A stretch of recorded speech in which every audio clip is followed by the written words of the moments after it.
안녕하십니까. 약자와 함께하는 인생성형가 정영기입니다. 이병철, 정주영, 신격호, 나훈아, 남진 무슨 특징이 있습니까? 공통점이 뭡니까? 남자라고요? 예, 그렇습니다. 남자인데 성공한 남자애들입니다. 이병철, 정주영, 신격호는 특히 기업에서 나훈아와 남진은 연예계에서 성공했는데 또 다른 특징은 뭘까요? 그들은 부모와 거리 두기에 성공했습니다. 부모와 거리를 두고 자기 할 일을 했습니다. 왜? 부모들이 자기가 하려고 하는 일을 반대했으니까. 정주영 같으면 4번이나 가출한 거 유명하잖아요. 이병철 가지 말라고 하니까 일본 유학을 다른 친구한테 돈을 빌려서 갔잖아요. 이거 보통 배포가 아니면 할 수 없는 일이죠. 이런 배짱을 지녔기 때문에 성공했는가 모릅니다. 나훈아나 남진도 그딴 따라 가수 하지 말라고 나훈아 같으면 뭐 검사하라고, 남진도 아버지가 국회의원까지 지냈던가요? 우리 가문에서 너 같은 그런 사람이 나오면 안 된다 해서 막으려고 했지만 가수의 길로 부모 몰래 갔죠. 신격호 같은 경우에는 아예 결혼한 상태인데 공무원 하다가 아버지가 반대했지만 일본으로 갔습니다. 그리고 무려 16년 동안이나 고향에 오지 않았고 부모를 보지 않았는데 아버지가 동생 데리고 와서 16년 만에 만났습니다.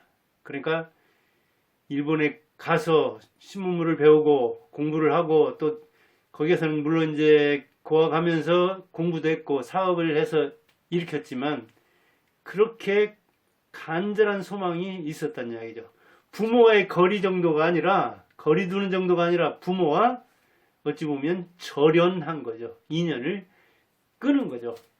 그런데 오늘 이야기는 좋은 엄마는 우리가 코로나19에서는 사회적 거리를 두었듯이, 자, 자녀들에게 뛰쳐나가서 부모를 나몰라라 하면서 부모가 반대하는 일을 한 이 부모와 거리 두기를 성공한 사람도 중요하지만 부모가 자녀와 교육적 거리 두기를 잘해야 됩니다. 특히 엄마들이 그렇습니다. 왜?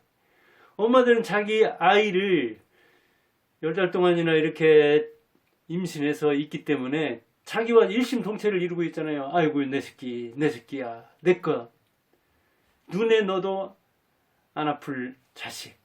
그러니까 분리불안을 겪는다고 하죠. 서로 떨어질 때 불안한 거예요. 그래서 요즘 어떤다고 해요? 탯줄을 끊는 일이 교육인데 탯줄 끊어지자마자 전자탯줄을 연결한다고 하잖아요. 그럴 정도로 아이들에게 2-3살 되면은 이 스마트폰을, 전화를 쓰게 만드는, 그걸 영상을 보게 만드는 그런 엄마들도 있을 정도잖아요. 그러니까 내 소유니까 내 맘대로 해야 된다. 그러니까 아이가 혼자 있는 걸 보지를 못하고 일거수일투족을 다 감시하죠. 이런 레고를 가지고 아이가 논다고 봅시다. 2-3살 됐으면 이런 걸 가지고 놀고 조립하고 그럴 거 아닙니까? 그런데 엄마가 이렇게 지켜보고 거리를 두면 안 좋아요. 그런데 와가지고 그건 그렇게 안 맞추는 거야, 이렇게 맞춰야지, 또 이런 모양이 더 좋잖아, 내가 한번 해볼까? 그리고 아이가 하는 거를 자꾸 방해를 하고 평가를 하고, 형은 너만 할 때 너보다 잘 맞췄는데 옆에 수시민이 잘 맞추는데 너는 왜, 이렇게 비교해서 우열을 나누고 칭찬보다 비난하기 십상이죠. 칭찬이 좋다는 건 알면서도 대개는 한 번 칭찬하면 괜찮은 엄마들도 5번은 비난한다고 합니다. 비판하고.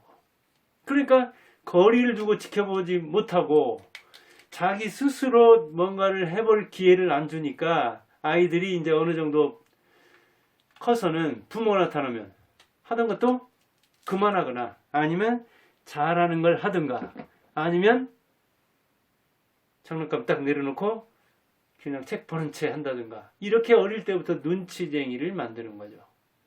그러니까 부모가 교육적 거리를 두지 않았기 때문에 자녀가 스스로 실패도 하고 시행착오를 겪으면서 스스로 교정하는 그런 기회를 갖지 못하고, 그렇다고 아이가 아직 너무 어리기 때문에 부모와 거리두기를 하기는 힘들잖아요.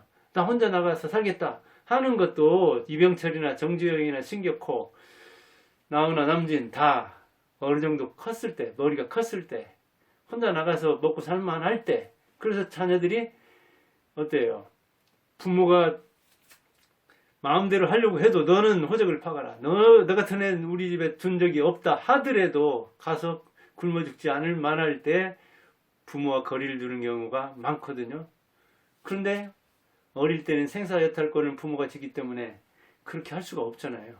그러니까 어릴 때 너무 거리를 두지 않고 이것은 내 것이니까 내 마음대로 해야 된다, 내가 계획해서 내 틀에 맞춰야지, 그렇게 될 때 이른바 타이거맘, 호랑이처럼 무서운 헬리콥터맘, 빙빙 떠돌면서 자녀가 무엇을 하는지 지켜보고, 캥거루맘, 캥거루 속에 그 캥거루 유대류 그러죠.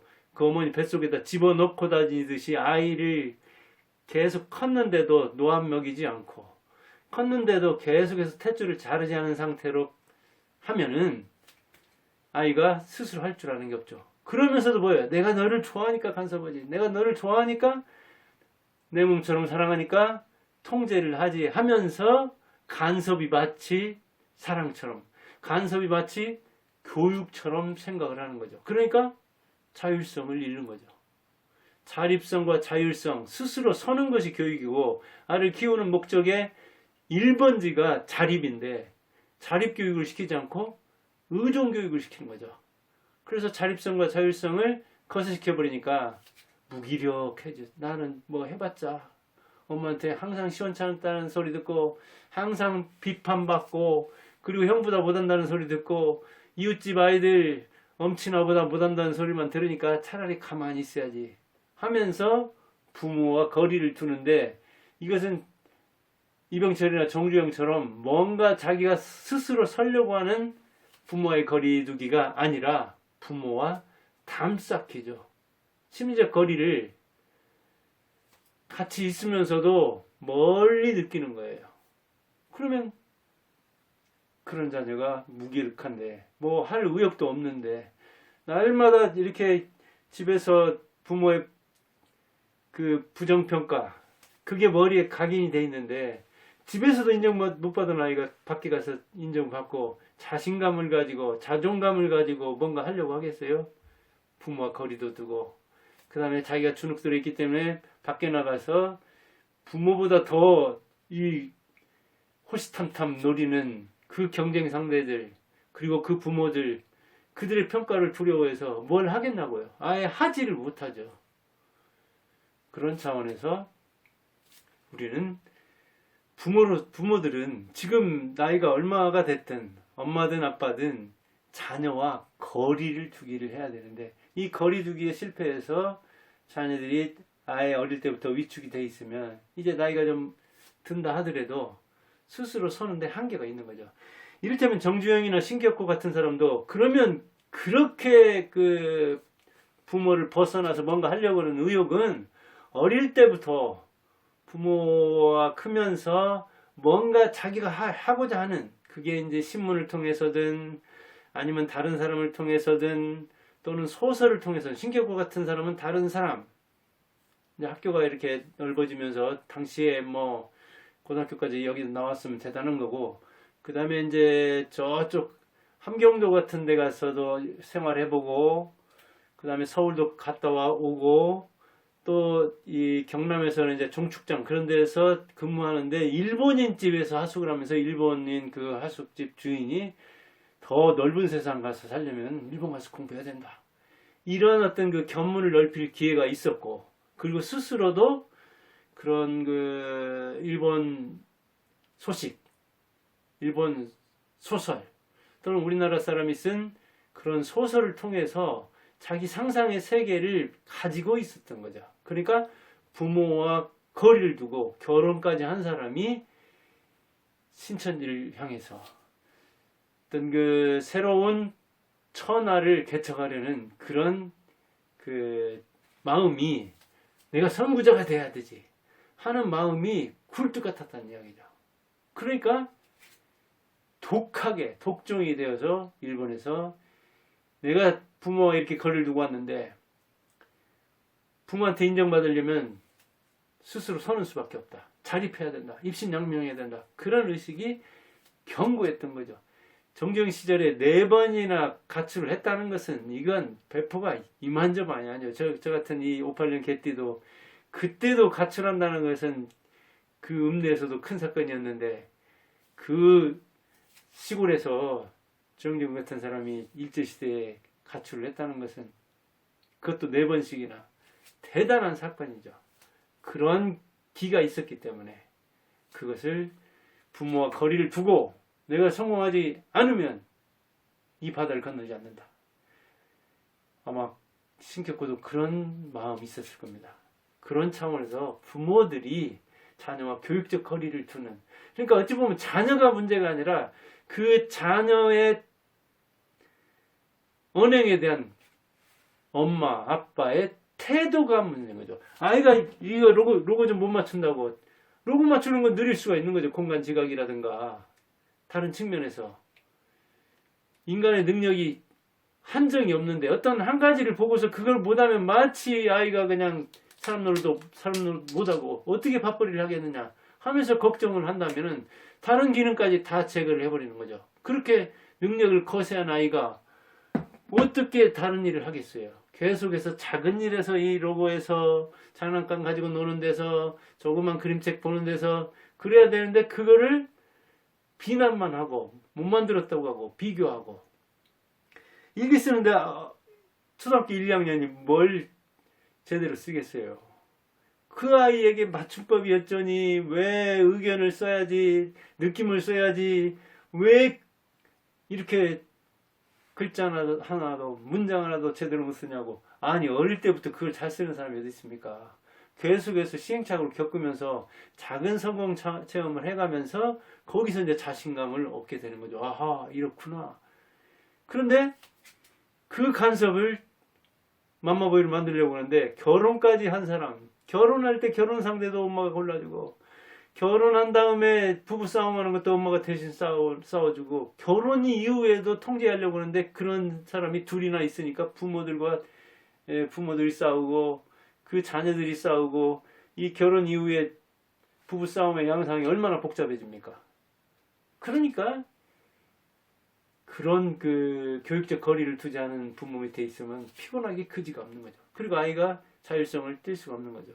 요즘 아이들이 근데 한둘이다 보니까 저도 둘이고 이렇게 30대들도 40대들도 나이를 먹어도 부모가 간섭하려는 경향이 굉장히 많죠. 왜?